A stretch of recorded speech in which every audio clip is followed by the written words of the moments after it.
Hello my friends, welcome. Another Tools of the Trade. There hasn't really been that many tools in recent weeks and months that I deemed worth looking at, buying or making a video of, but I do have a small number now, and this is one of them. It's a freeware, it's called Simtoolkit Pro, and the thing now is I know that sometimes I get a little bit excited when I do videos about good tools that I really like, and therefore the videos get quite long. I'm trying to get this as short as I somehow can. But it's difficult because there is so much things. This tool is absolutely, it's a real surprise. It's free. You can download it from the website. It's currently in version 0.3.6. It's a beta, so we're not finished yet. There is a documentation that comes with it, FAQ. There's a Discord channel that you can go to, and it basically can be used for both worlds, for X-Plane as well as FSX prepared.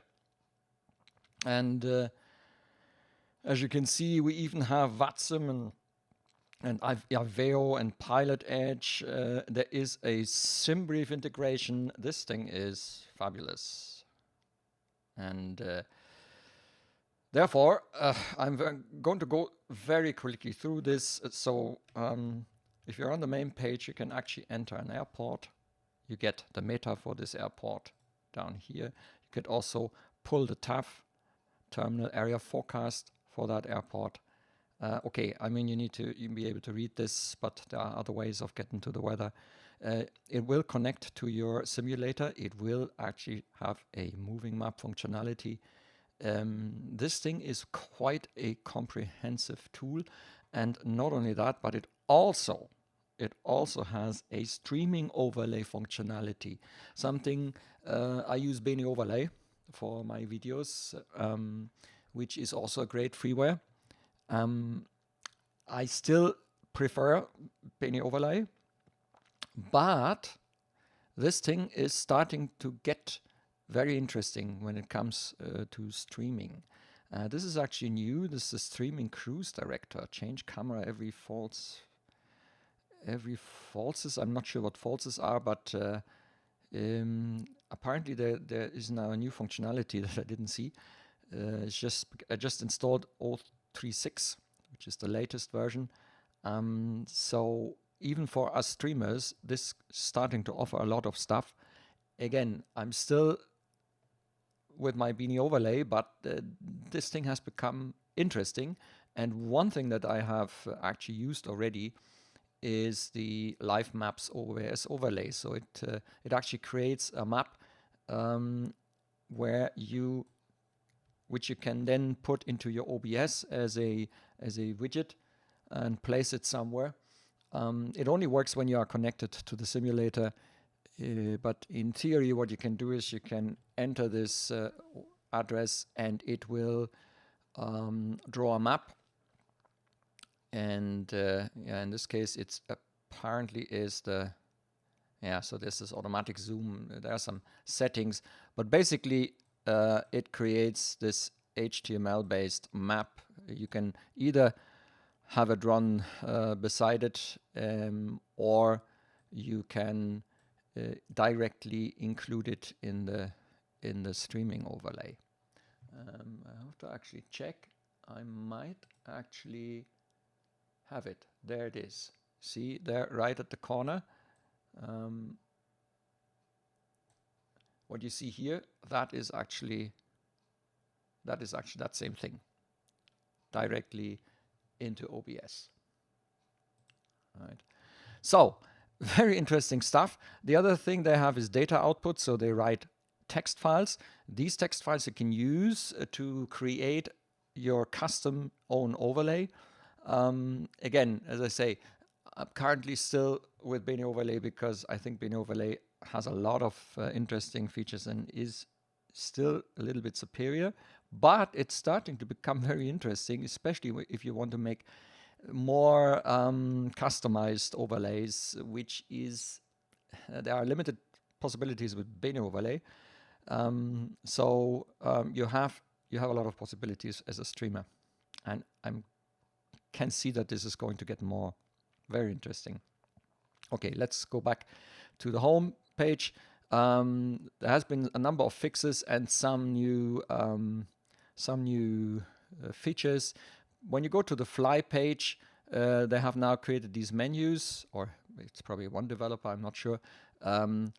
So this is, I think it's new. I may be wrong. So map. And obviously here you see all these options, and no, I'm not going to go through all of them because then this video will become very long. As I say, this thing is absolutely fabulous. You can center it on an airport. Yeah, so Munich, for example, and in many airports, if available, I think it checks out Navigraph and also your simulator data. It gives you here all the taxiways. Look at that. You can see VATSIM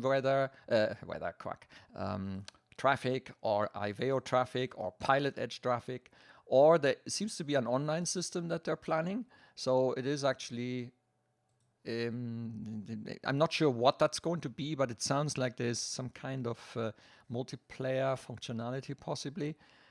Or some at least that you can see others in some network. Not sure about that. Anyway, for me, VATSIM and ICAO is very interesting. You can also check out ICAO ATC. Here you see traffic popping up. Okay, so these are all contacts, and I'm guessing now, but it could be that that this is a active URL. Yeah, here we go. Rotterdam, I think this is approach 124.35 and tower. And you can see the ICAO IDs of the controllers. I don't think it shows names, which is probably good that they do that. So show me. It would then center on your aircraft because I'm not connected. I don't have the simulator running. There's a follow me. So you can actually have yourself being followed to, and not only that, what you can also do is you can overlay a flight plan, auto zoom, range rings, weather overlays. So what it would do then is kind of windy style. It might actually be data from windy, the way this looks. So here you can see areas of precipitation, absolutely fabulous, and this is improving every time I look at it. There is, I think, also a night mode for this, if I remember correctly. I just can't remember. Here it is, satellite, dark. See, these are the various possibilities for the map display, light color, Mapnik. Okay, satellite, if you want that, or dark if you are at night and you don't want this window to be too bright. Absolutely fantastic. Really fantastic. That's the flight, then the flight summary and scratchpad, and also a live map. We have been there. Then the flight plan loader. Create a new flight. You can actually build a flight from this. You can import it from SimBrief if you have a SimBrief. I'm not sure. Yeah, there is one. So it takes my latest SimBrief file or filed flight plan and will display it here. Which one was that? Where are we going here? From Santa Fe to KMCI. And here it is to Kansas City. So this is going to be a flight I'm going to do soon. And you can also paste a plan into it, like manually. You can take this and cut and paste this to something else. You can start to select procedures. It comes with an old Navigraph ERAC, I think, which you could update if you have a Navigraph subscription. There's no procedure selected, so what you could do is departure runway. You could decide for what runway you want to go. Then it would show you all the departures. So let's see, what's our first waypoint? Can we see this? I guess we would need to check. Well, anyway, you can pick a SID. Let me pick one. That one, for example. And then the arrival runway, let's assume it is 01 left.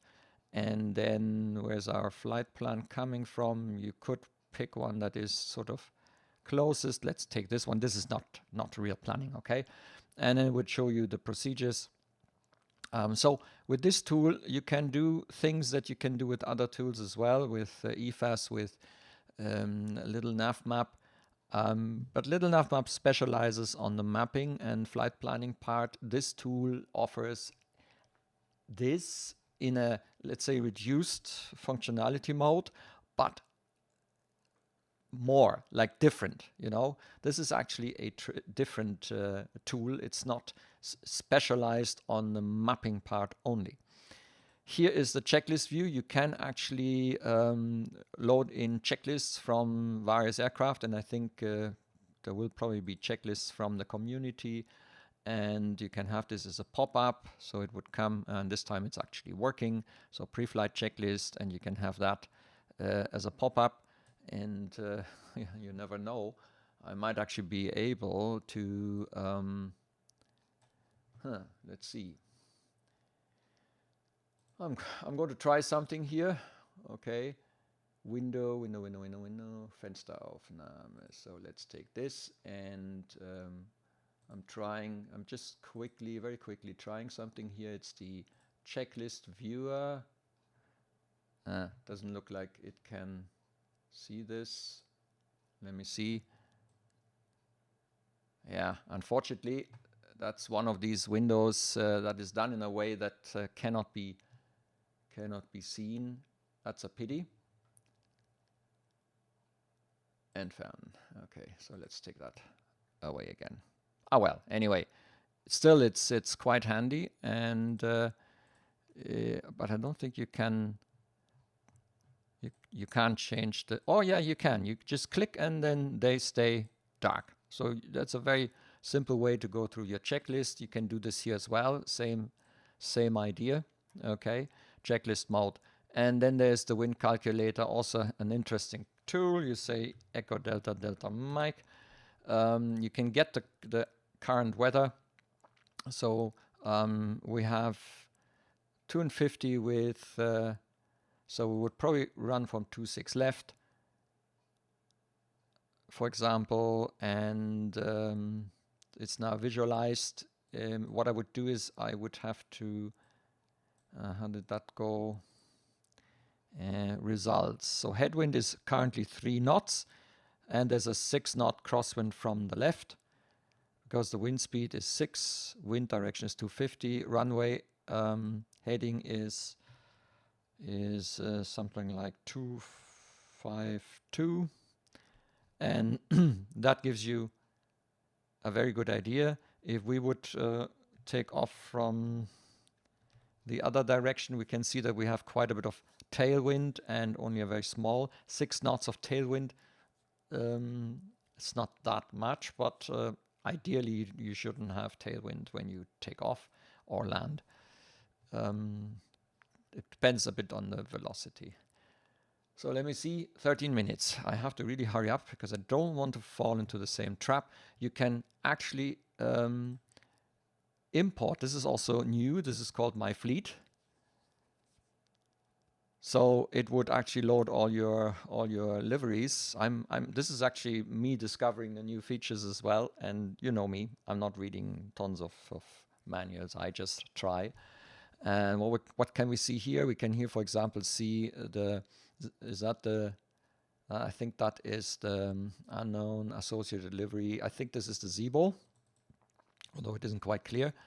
Airline code X-Plane 11. So here you have a list of your available airframes. Okay, interesting. As I say, this is new. There's a logbook. I think that was already there the last time. And there's a schedule. You can look at real-world flights and find, I don't know. Let's see, is there one? No, there isn't. I don't have any flight number. Yeah, okay. So the chances that I find a real one is, I would need to look this up. But anyway, you can create a scheduled flight. You could tell it, it would start from Munich. And we're going to take, yeah, well, there is no aircraft obviously in the list yet. I probably have to set this up. The other, the destination is Echo Delta Delta Tango, for example, Berlin Tegel. We could also have the return flight, and then we could give it some numbers, some flight numbers, or so 1 or 2, something like that, and that would it create that? Create a scheduled flight? Nope.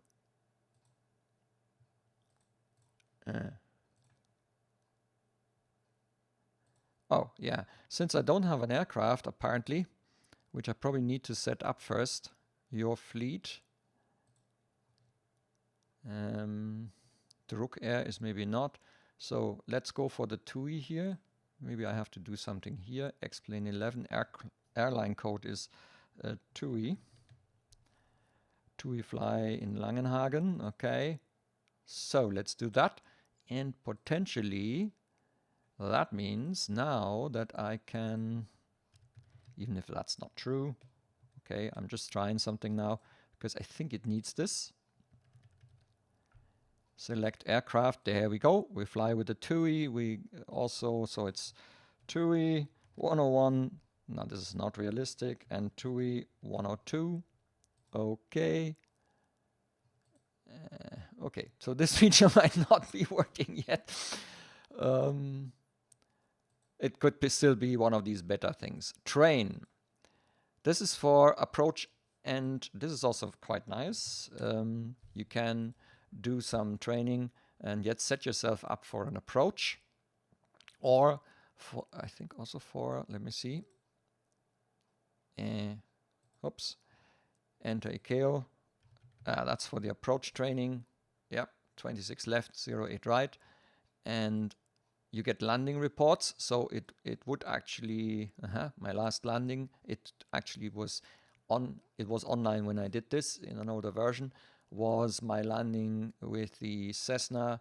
And here's the report. We can see how I approached the runway and the speed, the V speed, the altitude, the G-force. There's a profile. So it's fantastic to get your landings better. Then there's an airport database. You can enter your ICAO. You click here. Why? That's a bit of a strange one. I keep getting. I think this is a little bit. Yeah, it's not as perfect. Anyway, so this shows you the information about each airport, quite a few things, also a readable weather report. You can see here, again, you can change your map style. For example, you can change here to satellite in order to get a better picture.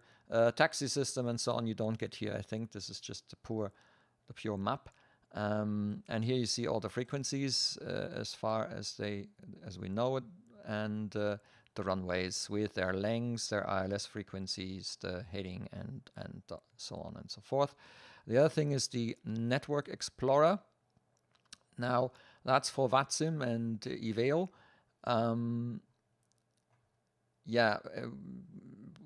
When I looked at this the first time over, I wasn't too convinced of the fact that we have IVEO, VATSIM, and Pilot Edge, apparently without currently the possibility to reduce it to something. Possibly when we end VATSIM, so let's do that. Does that make a difference? Oh yeah, so when you enter VATSIM, it would reduce it to VATSIM entries only. That's actually okay. The other thing I found a bit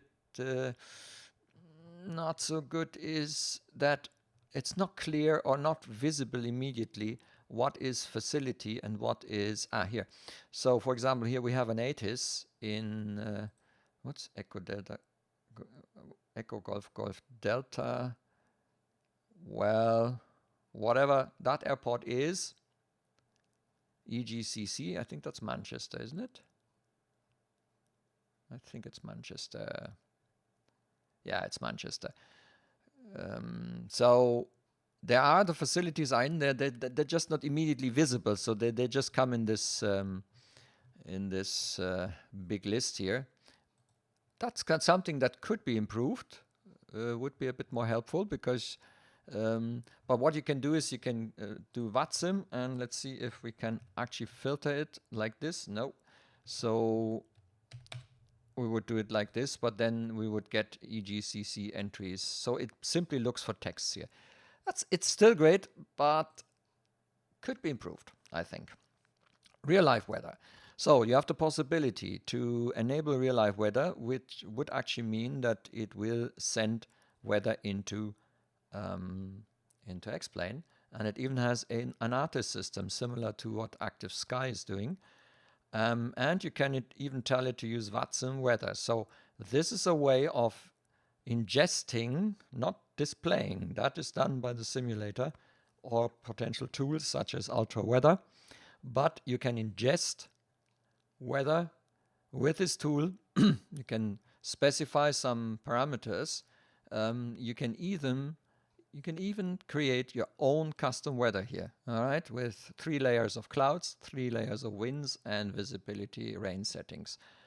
And you can store these. I think it is possible to store, or at least I thought it was. And then you have the possibility to use the presets here. And when you're online, that weather is directly sent to the simulator, okay, even with the presets. So 20 minutes. I'm really trying to come to an end now.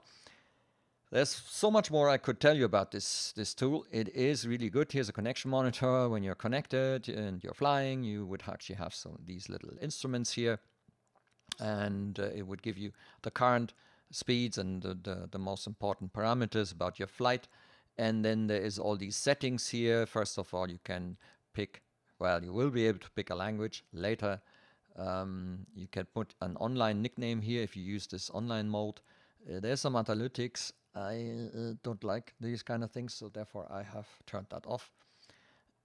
And here is your Explain setup, so you need to give it the Explain folder, and you must install that plugin. You can use this button and it will put the plugin into the right place so that it can connect. So you must have that plugin available. If you have Avitab, you can specify where you put your Avitab documents, because it can use those. One of these tabs, I think it's a scratch pad. Was it the scratch pad? I think so. No flight created or loaded, create a flight in the planning page. So I think you need to actually have a flight plan loader viewer, and then fly now, export to sim. By the way, you can export to certain standard briefings. Okay, fly now. What does that do? Oh yeah, it actually activates this, and now it could be that this is now the flight summary. Okay, so it gives us here the sim briefing. Here's a scratch pad where you could actually put in notes. Yeah, well, for me that wouldn't be really extremely handy. I would still use pen and paper for that. You can load a custom OFP file if you have your own. There's fueling and payload. It actually pulls this information and gives you information about the flight. Here's again important stuff about your departure and arrival airports. I'm not sure what happens if we have a secondary sort of a diversion airport or something, if that would be possible. Here's the weather, the current weather information for those airports, based on VATSIM, I would think. And yeah, so that's the flight summary for you here in the flight plan loader viewer, flight summary and scratchpad, checklist viewer, winds, and so on. So that's it. 25 minutes. I couldn't get it any shorter than that. But without telling you much more, I think this is a tool worth looking at. I'm going to put the link in the show notes. And I hope that was helpful. Until next time.